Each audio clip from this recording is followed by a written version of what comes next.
নমস্কাৰ, মই কিশোৰ। মই আপোনালোকক দুখন গাড়ী দেখাব যাই আছোঁ। গাড়ীখিনি চাই লওক।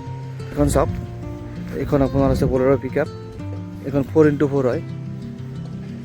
চাই লওক, কণ্ডিশ্যন ঠিকেই আছে গাড়ীখনৰ। যিখিনি কাম আছে, কিবা অলপ কাম আছে গাড়ীৰ, এইবিলাক কাম আছে। কামখিনি আপোনালোকক কৰি দিয়া হ'ব। চাই লওক, গাড়ীখনৰ প্ৰাইচ ৰখা হৈছে 7,20,000 টকা। ফাইনেন্স হৈ যাব, আৰু কিবা ইয়াত আহিলে ডিছকাউণ্ট যদি মই মিলাই দিব পাৰোঁ মই মিলাই দিম। গাড়ীখন চাই লওক।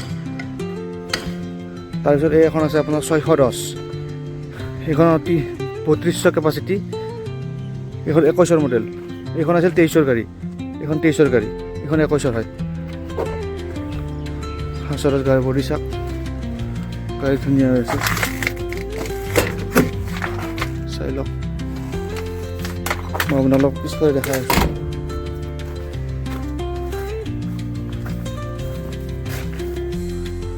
আপোনাৰ কালাৰ চালাৰ কিবা লাগিলে এইখিনি কৰাই দিয়া যাব।